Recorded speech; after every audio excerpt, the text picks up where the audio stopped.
Hello दोस्तों, कैसे हैं आप सभी।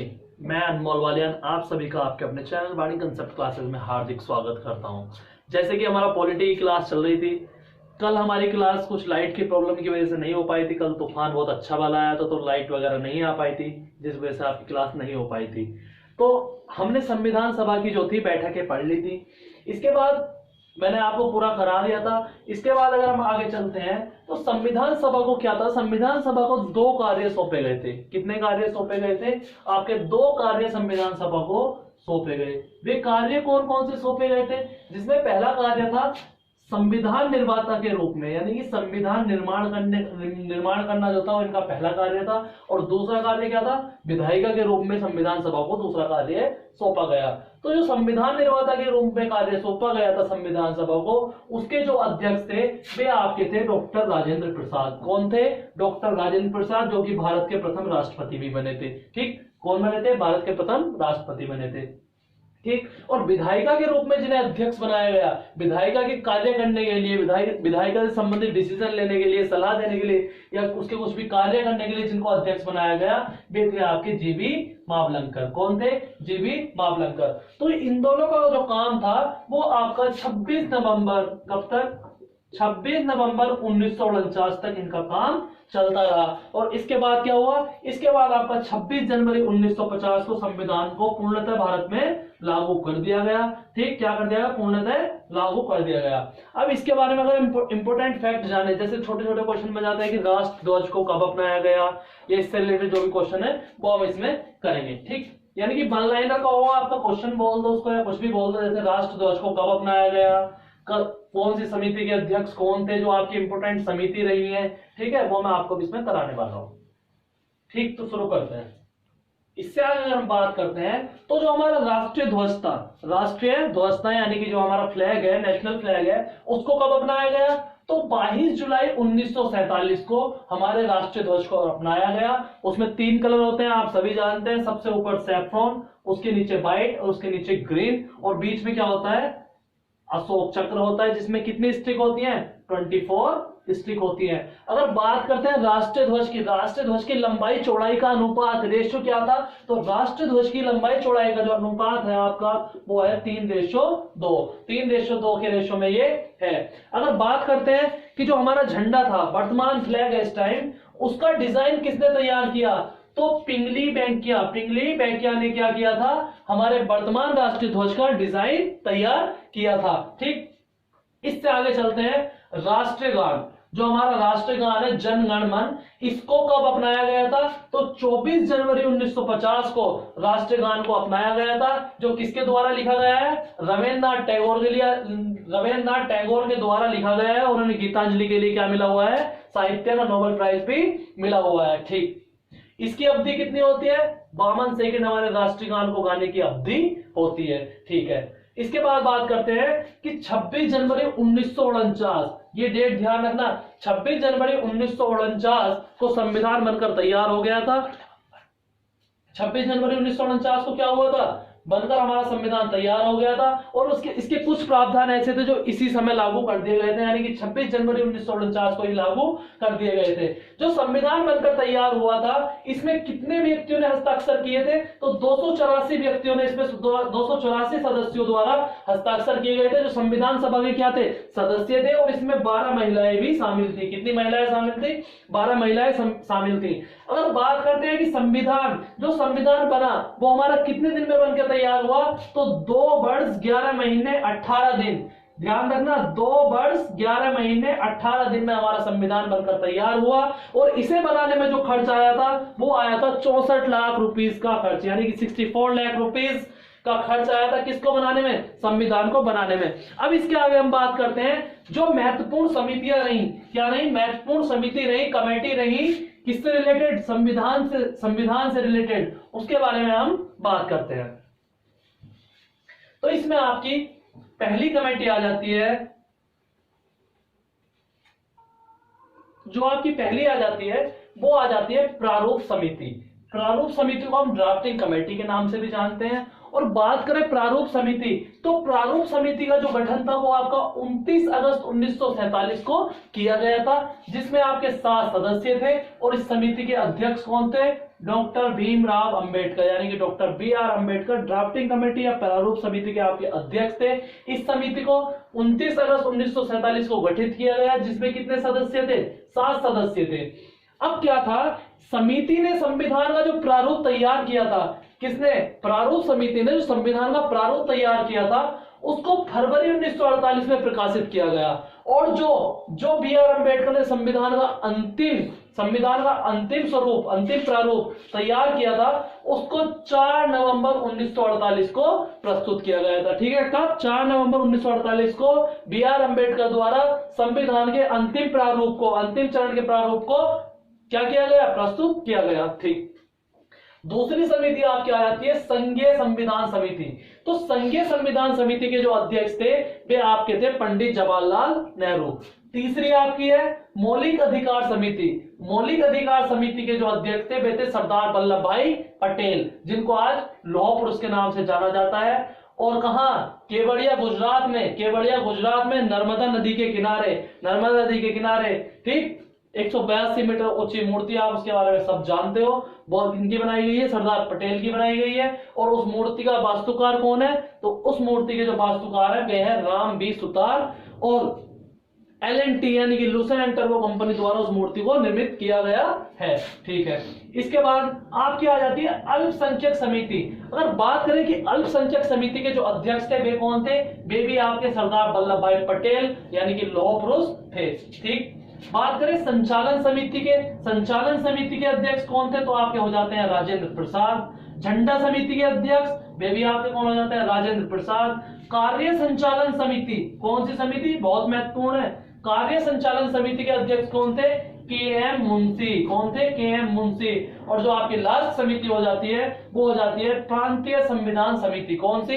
प्रांतीय संविधान समिति के अध्यक्ष आपके हो जाते हैं सरदार वल्लभ भाई पटेल। अब आपसे जो इसमें क्वेश्चन पूछता है या तो मैच द फॉलोइंग में दे देगा, प्रारूप समिति दे दी, ये दे दी, आगे ऑप्शन दे दी कि इन समितियों को मैच करो। ठीक, या फिर क्वेश्चन कोर्ट में दे देगा आपको, पूछ लेगा कि राजेंद्र प्रसाद निम्न में से किस समिति के अध्यक्ष नहीं थे? कोई भी 4 समिति दे देगा, 3 ऐसी समिति दे देगा जिनके वे अध्यक्ष थे, 1 समिति ऐसी दे देगा जिनके अध्यक्ष नहीं थे। आपसे पूछेगा कि बताइए निम्न में से राजेंद्र प्रसाद किस समिति के अध्यक्ष नहीं थे या किस समिति के अध्यक्ष थे। तो इस टाइप से इसमें आपसे क्वेश्चन पूछ लेता है। जेल वार्डन में भी इस टाइप का क्वेश्चन बना है, इंटेलिजेंस ब्यूरो IB का एग्जाम हुआ था उसमें भी क्वेश्चन आया था, ऐसे ही आया था। डायरेक्ट आपसे नहीं पूछता, पूछेगा कोर्ट में, ऑप्शन दे देगा आपको, A सही, B सही, A B दोनों सही या फिर D सभी सही। इस टाइप से आपसे क्वेश्चन पूछेगा। ठीक है, इसके बाद में हम बात करते हैं संविधान पे जो वाचन हुआ था,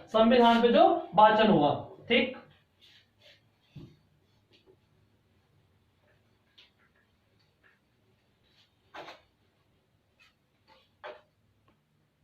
तो संविधान पे क्या था? संविधान पर जो वाचन हुए वे आपके 3 वाचन हुए थे। ठीक, एक कौन सा? प्रथम वाचन संविधान पे कब हुआ? जब जिस दिन BR अंबेडकर ने संविधान का क्या अंतिम प्रारूप पेश किया था, अंतिम प्रारूप प्रस्तुत किया था, उसी दिन संविधान पर प्रथम वाचन हुआ। कब? 4 नवंबर 1948 को। इसके 5 दिन बाद यानी कि +5 डेज बाद 9 नवंबर 1948 को संविधान पर दूसरा वाचन हुआ। ठीक, और इसके कितने दिन बाद? 9 और 1 10 और 5 15, यानी कि इसके 6 दिन बाद 15 नवंबर 1948 को संविधान पर तीसरा वाचन हुआ। ठीक, जब ये 3 वाचन हो गए तो इसके बाद क्या हुआ कि संविधान के प्रस्ताव के लिए, संविधान के प्रारूप में 7,653 कितने? 7,653 संशोधन प्रस्ताव आए। कितने आए? 7,653 संशोधन के प्रस्ताव आए कि इसमें ये चीजें भाई पसंद नहीं है, ये चीजें अच्छी नहीं है, इनको चेंज करके कुछ और कर दिया जाए। तो जो हमारी संविधान सभा थी उसमें जो उनको लगा कि हाँ ये महत्वपूर्ण है, ये गलत हो गया, इसको चेंज करना चाहिए, इसमें संशोधन करना चाहिए, तो उन्हें मिला के 2,473 संशोधन कर दिए गए। जब ये संशोधन हो गए इसके बाद क्या हुआ 26 नवंबर 1949 को, सब 26 नवंबर 1949 को संविधान को क्या कर दिया गया, पारित घोषित कर दिया गया संविधान को 26 नवंबर 1949 को। और संविधान पर जो प्रथम हस्ताक्षर किए थे, यानी कि 274 सदस्यों ने हस्ताक्षर किए थे और उसमें 12 महिलाएं भी शामिल थी। उसमें जो प्रथम व्यक्ति थे जिन्होंने हस्ताक्षर किए थे वे थे आपके बलवंत राय मेहता। कौन थे, क्वेश्चन बनेगा कि संविधान पर प्रथम हस्ताक्षर करने वाले व्यक्ति कौन थे, तो हो जाते हैं आपके बलवंत राय मेहता। कितनी महिलाएं शामिल थी, 12 महिलाएं शामिल थी। कुल कितने सदस्य शामिल थे, तो 274 सदस्यों ने आपके क्या किए थे, संविधान पर हस्ताक्षर किए थे। 26 नवंबर 1949 को संविधान बनकर तैयार हो गया और कुछ हिस्सों में, भारत के कुछ हिस्सों में कुछ प्रावधान संविधान के लागू भी कर दिए गए। ठीक, इसीलिए 26 नवंबर को हम संविधान दिवस या फिर विधि दिवस के रूप में मनाते हैं। किसके रूप में, संविधान दिवस या विधि दिवस। नोट कर लीजिए 26 नवंबर, 26 नवंबर को कौन सा दिन मनाते हैं हम, संविधान दिवस, या इसको हम बोल देते हैं विधि दिवस।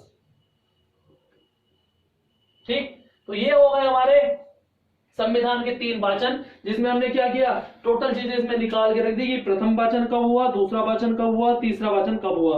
अब अगर बात करते हैं कि संविधान के जो मूल संविधान था हमारा, उसमें कितने भाग थे, ठीक, कितने भाग थे, कितने अनुच्छेद थे, उसके बारे में हम बात करते हैं कि मूल संविधान में और वर्तमान संविधान में कितने भाग हैं, कितने अनुच्छेद हैं। उसके बाद क्या है, हम भाग इसके डिस्कस करके आगे बढ़ेंगे और आर्टिकल्स वगैरह जो है वो फिर हम पढ़ने शुरू करेंगे। उसमें आपको बहुत मजा आने वाला है। एक एक आर्टिकल ट्रिक से करेंगे, एक एक आर्टिकल ट्रिक से करेंगे, 2-2 3-3 आर्टिकल पढ़ेंगे बहुत अच्छे से। तो संविधान में क्या था, संविधान में एक तो हमारा था मूल संविधान और एक हमारा जो आधुनिक और वर्तमान संविधान है। ठीक, दोनों में अंतर क्या था, जो हमारा मूल संविधान था उसमें आपके 395 कितने 395 आर्टिकल से 395 अनुच्छेद थे, और जो वर्तमान संविधान है इसमें आपके 450 प्लस अनुच्छेद है। यानी कि जो मूल अनुच्छेद है वे अभी भी 395 है, पर जो इसमें जोड़ दिए गए उनको मिला के 450 प्लस। जैसे कोई था 21 था तो 21 में 21 का क्या पार्ट जुड़ा, ख पार्ट जुड़ा, इस टाइप से जोड़ के जो हमारे टोटल आर्टिकल्स बनते हैं वे 450 प्लस अनुच्छेद है। कब, आधुनिक संविधान में, यानी कि वर्तमान संविधान में। जो मूल संविधान था उसमें आपके 22 भाग थे और 8 अनुसूची थी। कौन कितनी थी, 8 अनुसूची थी। जो वर्तमान और आधुनिक संविधान में इसमें आपके 25 भाग हैं और 12 क्या है, अनुसूची है। 25 भाग हैं और 12 अनुसूची है, जिनको हम एक एक करके बहुत एनालाइज करके बहुत अच्छे से पढ़ने वाले हैं। ठीक, अब 26 जनवरी 1950 को क्या हुआ, 26 जनवरी 1950 को संपूर्ण भारत में भारत का संविधान लागू हो गया। भारत का संविधान क्या हो गया, संपूर्ण भारत में लागू हो गया और भारत क्या बन गया, भारत एक गणतंत्र राष्ट्र के रूप में बन गया। ठीक, गणतंत्र राष्ट्र बन गया कौन, भारत। अब बात करें कि जो संविधान में, संविधान की प्रस्तावना में आपने सजावट देखी हुई, ऊपर से फूल पत्ती बनी हुई है, संविधान के हर एक पेज को बहुत अच्छे से लिखा गया है। ठीक, तो जो सजावट की थी वो किसने की थी, तो नंदलाल बोस ने। नंदलाल बोस जो थे इन्होंने संविधान की सजावट की और इनकी सहायता किसने की, इसमें राम मनोहर सिन्हा ने। किसने, राम मनोहर सिन्हा ने नंदलाल बोस की सहायता की संविधान को डेकोरेट करने में, उसकी सजावट करने में। और ये दोनों जो थे ये Shanti Niketan school of arts के स्टूडेंट्स यानी कि विद्यार्थी थे। Shanti Niketan school of arts में ये पढ़ते थे। ठीक, इसके बाद हम इसमें क्या करने वाले हैं, संविधान की जो प्रमुख विशेषताएं रही, विशेषताएं कैसे, जैसे भारत का संविधान क्या है, दुनिया का सबसे बड़ा लिखित संविधान है। ठीक, इसमें मौलिक कर्तव्य हैं, राज्य के नीति निर्देशक तत्व हैं। ठीक, और इसमें बहुत सारी चीजें आपकी इंक्लूड है। तो हम इसमें पढ़ेंगे कल कि इसमें जो हमारी अनुसूची है, एक तो हम इसमें अनुसूची पढ़ेंगे 12 की 12 कौन कौन सी अनुसूची है, और जो 12 शुरू में 8 थी जो बाद में जो 4 जोड़ी गई, किस संविधान संशोधन के द्वारा ये जोड़ी गई। ठीक, इसके अलावा अनुसूची हम पढ़ लेंगे। अनुसूची के बाद यानी कि भारतीय संविधान की जो प्रमुख विशेषताएं हैं, जैसे इसमें क्या मौलिक कर्तव्य, मौलिक अधिकार। ठीक, जो मेन है ये कहां से लिए गए, राज्य के नीति निर्देशक तत्व कहां से लिए, जैसे राज्य के नीति निर्देशक तत्व आपके कहां से लिए गए हैं, डीपीएसपी आयरलैंड के संविधान से उठाए गए हैं। मौलिक कर्तव्य कहां से लिए गए हैं, तो ये सब चीज जो होंगी हम ये पढ़ लेंगे। आपकी कल की क्लास रहेगी और कल के बाद आपका परसों की क्लास में जो है, परसों की क्लास में हम क्या करने वाले हैं, परसों की क्लास में हम प्रस्तावना को शुरू करेंगे। किसको, प्रस्तावना। यानी कि संविधान की प्रस्तावना को हम परसों की क्लास में, इसके बाद एक क्लास और आएगी जिसमें संविधान का जो बेसिक स्ट्रक्चर था ये कंप्लीट हो जाएगा। इसके बाद संविधान की प्रस्तावना को पढ़ना हम प्रारंभ करेंगे। प्रस्तावना के बाद सीधे हम भाग 1 पर आ जाएंगे और उससे रिलेटेड जो भी हमारा होगा वो हम पढ़ेंगे। ठीक है, तो वीडियो आपको कैसी लगी कमेंट बॉक्स में जरूर बताएं। चैनल को सब्सक्राइब करना बिल्कुल ना भूलें, वीडियो को ज्यादा से ज्यादा शेयर करें और प्लीज भाई अपना सब सपोर्ट बनाए रखें।